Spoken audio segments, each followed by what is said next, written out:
Welcome back to day 5 of working out in January. Today we are going to be focusing on our lower body. So you are going to need a band, you will need a step or a bench, and you are going to need some dumbbells. And if you have a barbell handy, that will be fine. Or if you have a child, just grab one, a dog, something with weight. But you're going to just need a few things. You don't have to have any of these.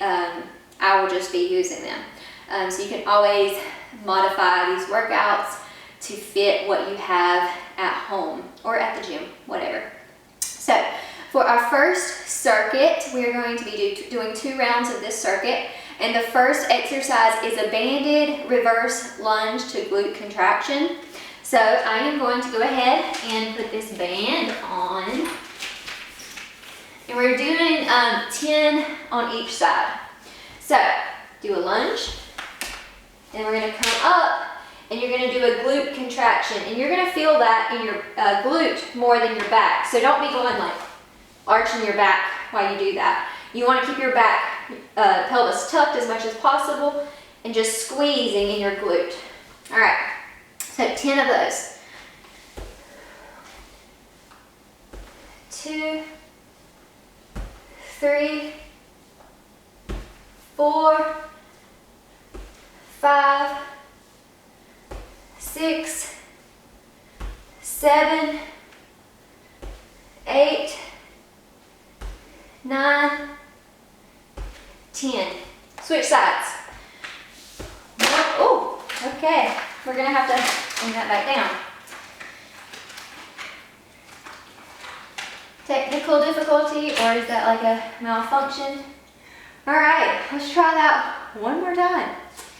Okay. 1, 2,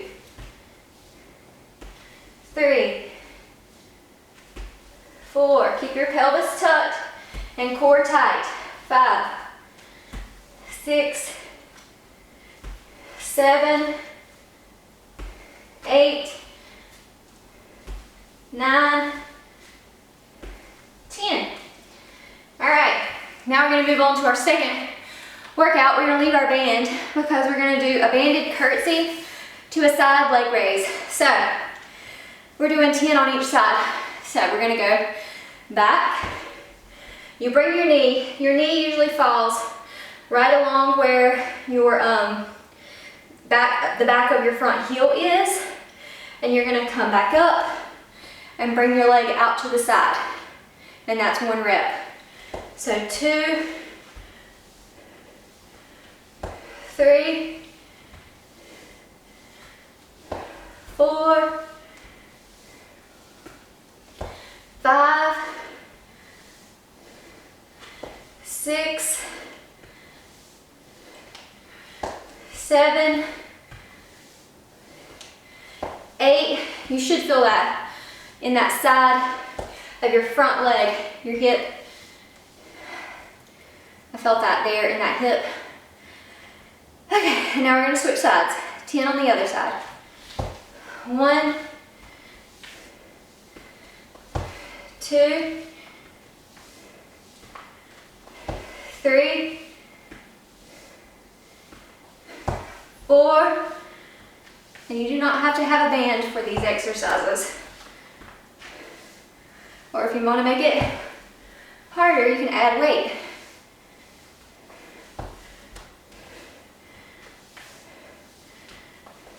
8, 9,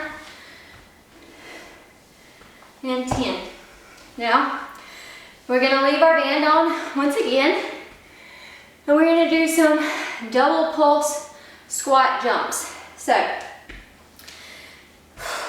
take a minute if you need it, and we're going to do 10 of these. So, bring your feet out a little more than hip width apart. Make sure that you keep your knees out instead of caving in whenever you do your squat jumps. So you're going to come down, do 2 pulses, and jump. You can always leave the jump out if you need to. So let's go. 1, 2, 3, 4, 5, 6, 7, 8, 9, 10. All right, do 2 more rounds. Actually, 1 more round of that, I'm sorry. So if you want to pause your video and go back and do 1 more round of those, you can. But we're gonna move on to the next exercise you'll be doing. So, grab a bench. If you want to, you could always use a couch, a chair for this. I would suggest a softer chair. Here is where you can grab a child if you need to, or you can grab a dumbbell, or just some a kettlebell, whatever you have on hand. But I'm going to grab my barbell, and we are going to do some weighted hip thrusts, where actually I'm going to keep my band on. So keep your band from your previous workout. And we're going to do 1 full hip thrust, and we're going to do 3/4 hip thrust, and that is 1 rep. So we are going to do 3 sets of this single exercise. So you're not going to be switching exercises. We're going to stick with this one, and for the first round, we're going to do 5. So I would choose a heavier weight on this round. Then the next round, we're going to go to 10, and then we're going to go to 15. So by the time you get to 15, that's technically about 30 hip thrusts, because we're 1 full and then a 3/4 down. Hip thrust equals 1 rep, so technically that's about 30 hip thrusts. So you're going to want to choose a lighter weight whenever you get to that one. But this is what we're going to do. Make sure you lift with your knees, your legs, whenever you're lifting up on your weights. I have a pad so that there's no bruising, or it doesn't hurt too bad right there whenever you're doing your hip thrust. You're going to bring your shoulder blades down to the bench. Get your feet directly about under your knees, maybe a little further out. Keep your chin tucked and your back flat. You're not going to want to be arching your back throughout this exercise. You're wanting to keep it flat and just kind of pushing through your hips, okay? So we're going to go down low. 1, go back about 3/4 of the way down, come back up, that's 1 rep. So all the way down, up, 3/4, up, that's 2. All the way down, up, 3/4, up, 3. All the way down, 4, 3/4, up, that's 4. All the way down, 3/4, that's 5. So you're going to stop right there, and if you need to pause the video, you can. But after that, you're going to go back and do 10 the next round and 15 after that. So I'm going to put this back. Next, we're going to do a superset that we are doing 2 rounds of. So I don't know if you know, but a superset means that there's 2 workouts that you're going to be doing in sets. Our set is going to be 2 sets. Let me move this stuff out of the way. And I'm going to be grabbing a kettlebell, because we're going to be doing some kettlebell sumo squats. You can also use dumbbells or no weight at all. Whatever you have. I've heard like gallon jugs work great for stuff like this too. So let's jump right into this. We're going to do 10. So grab your kettlebell, keep your knees out. We're going to do 10. Then go. Sumo squats are just a little bit wider than your regular squat. Your weights should go straight down in a line and then straight back up. 6, 7, 8, 9. Keep your core tight throughout your squat. All right, now we're going to do some weighted step-ups. So I'm going to bring my bench back, And I'm also gonna get my 2 10-pound weights because we're gonna do 10 of these on each side. So, let's go. 1, 2,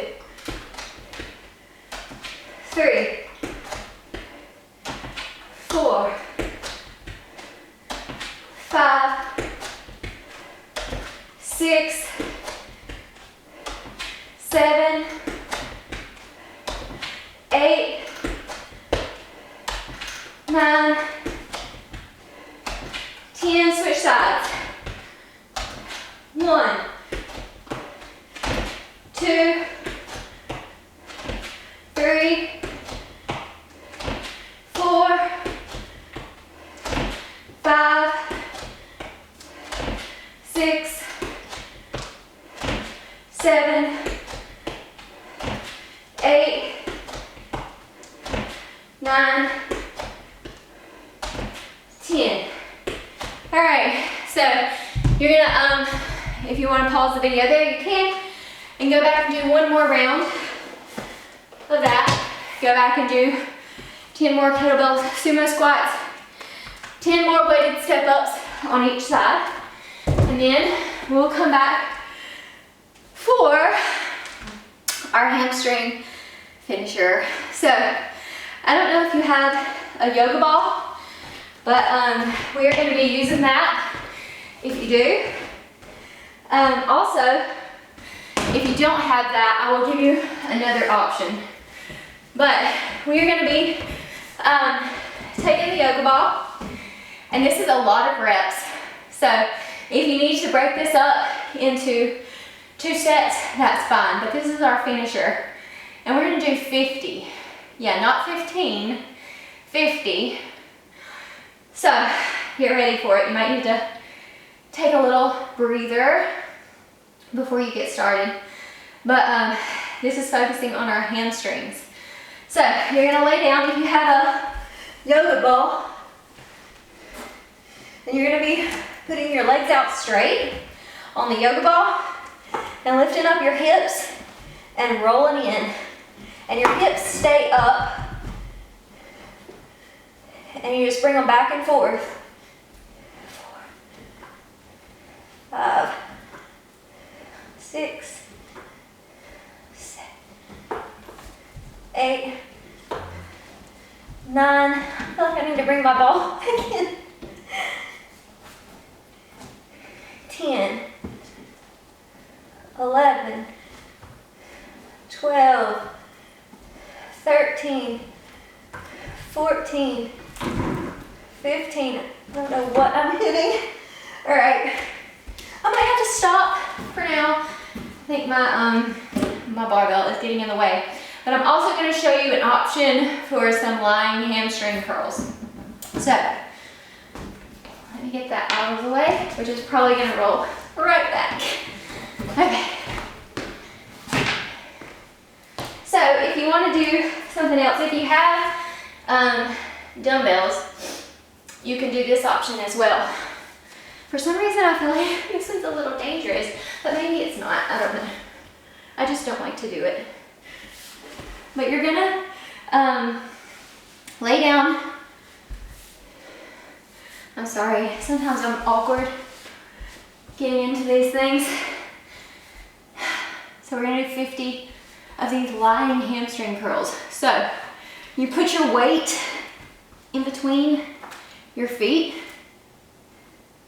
That's why I feel like it's a little scary. And all you do is bring your weight down and back up above your knee. Down and up. Down and up. And you're gonna do 50 of those. You can feel that in your hamstring, back in here. So choose a weight that's good for you. Or if you don't have a weight, you could probably figure out something to do with a band as well. So that's another option. But I hope you enjoyed today's workout, and I will see you again in 2 days.